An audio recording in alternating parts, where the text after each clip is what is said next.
Halo Sobat Mania, kembali lagi di BRC Official.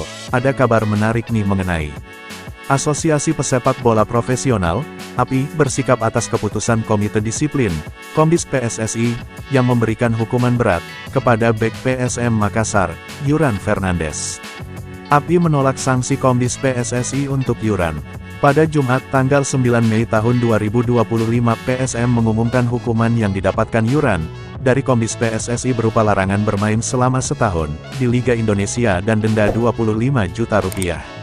Sanksi itu diterima Yuran, diduga karena unggahannya yang mengkritik sepak bola Indonesia, pasca kekalahan PSM dari PSS Sleman pada pekan lalu, meski ia telah mengklarifikasi dan meminta maaf.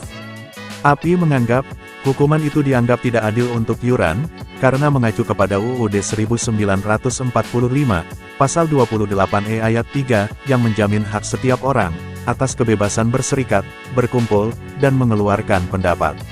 API menilai, sanksi Komdis kepada Yuran, sangat berbahaya, dan mengancam kebebasan berpendapat, para pemain lainnya.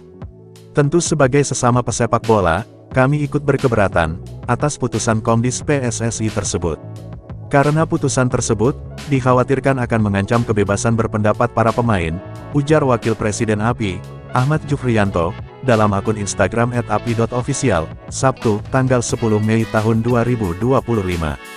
Kami akan memberikan support dan dukungan penuh kepada Yuran Fernandes.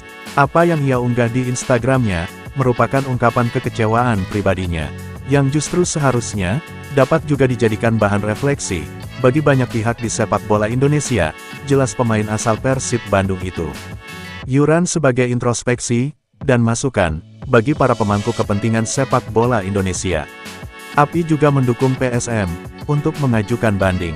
API juga sudah berkonsultasi, dengan Federasi Internasional Asosiasi Pesepak Bola Profesional, FIFPro, dan FIFPro Divisi Asia Oceania terkait kasus Yuran. Selain itu, API juga telah melakukan komunikasi dan koordinasi, dengan FIFPro dan FIFPro Divisi Asia Oceania, untuk dapat segera melaporkan hal ini kepada FIFA. Guna mencari, dan memperjuangkan jalan keluar yang adil bagi Yuran Fernandes, imbuh Presiden API, Andritani Ardiasa. Nah itu dia sobat untuk update kabar hari ini, bagaimana pendapat kalian sobat? Tulis pendapat kalian ya sobat, dan jangan lupa like, komen dan subscribe.